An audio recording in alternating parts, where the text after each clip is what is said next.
लक्ष्मी जी की कहानी इस प्रकार है। एक साहूकार की बेटी थी। वे हर रोज पीपल सींचने जाती। पीपल में से लक्ष्मी जी निकलती और चली जाती। एक दिन लक्ष्मी जी ने साहूकार की बेटी से कहा कि तू मेरी सहेली बन जा। तब लड़की ने कहा कि मैं तो अपने पिताजी को पूछकर आऊंगी, फिर कल बताऊंगी। घर जाकर पिताजी को सारी बात कह दी तो पिताजी बोले कि वो तो लक्ष्मी माँ है, अपने को क्या चाहिए, सहेली बन जा। दूसरे दिन वह लड़की फिर गई।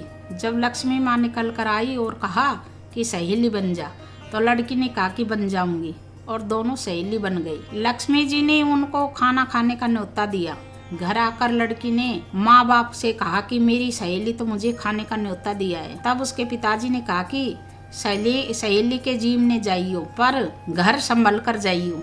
जब वह लक्ष्मी जी के यहाँ जीमने गई तो लक्ष्मी जी ने श्याल दुसाला ओढ़ने के लिए दिए, रुपए परखने के लिए दिए, सोने की चौकी, सोने की थाली में 36 प्रकार का भोजन कराया। जीम कर जब वह जाने लगी तो लक्ष्मी जी ने पल्ला पकड़ लिया और कहा कि मैं भी तेरे घर जीमने आऊंगी। तो उसने कहा कि आ जाइयो। घर जाकर चुपचाप बैठ गई। तब उसके पिताजी ने पूछा कि बेटी, सहेली के यहाँ जीम कर आई है, तब से तू उदास बैठी है, क्या बात है? तो उसने कहा कि पिताजी, मेरे को लक्ष्मी जी ने इतना दिया, अनेक प्रकार के भोजन कराए, परंतु मैं कैसे जिमाऊंगी, अपने घर में तो कुछ भी नहीं है। तब पिताजी ने कहा कि गोबर मिट्टी का चौके की सफाई कर ले, 4 मुख वाला दिया जला ले और लक्ष्मी जी का नाम लेकर रसोई में बैठ जाइयो। लड़की सफाई करके लड्डू लेकर बैठ गई। उसी समय एक रानी नहा रही थी। उसका 9 लखा हार चील उठाकर ले गई और उसके यहाँ वह 9 लखा हार डाल गई। उसका लड्डू ले गई।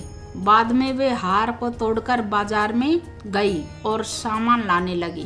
तो सुनार ने पूछा कि क्या चाहिए? तब उसने कहा कि सोने की चौकी, सोने का थाल, शाल दुसाला दे दो, मोहर दो और सामग्री दो, 36 प्रकार का भोजन हो जाए, इतना सामान दे दो। सारी चीजें लेकर बहुत तैयारी की और रसोई बनाई। तब गणेश जी ने कहा कि लक्ष्मी जी को बुलाओ। आगे आगे गणेश जी और पीछे पीछे लक्ष्मी जी आई। उसने फिर चौकी डाल दी और कहा कि सहेली चौकी पर बैठ जा। जब लक्ष्मी जी ने कहा कि सहेली चौकी पर तो राजा रानी के भी नहीं बैठती, किसी के भी नहीं बैठी, तो उसने कहा कि मेरे यहाँ तो बैठना ही पड़ेगा। फिर लक्ष्मी जी चौकी पर बैठ गई और बहुत खातिरदारी करी। जैसे लक्ष्मी ने करी थी वैसे ही उसने भी करी। लक्ष्मी जी उस पर खुश हो गई और घर में खूब रुपया एवं लक्ष्मी हो गई। साहूकार की बेटी ने कहा कि मैं अभी आ रही हूँ, तू यहीं बैठी रहना, और चली गई। लक्ष्मी जी गई नहीं और चौकी पर ही बैठी रही। उसको बहुत दौलत दी। हे लक्ष्मी, जैसा तुमने साहूकार की बेटी को दिया वैसा ही सबको देना। कहते सुनते उकारा भरते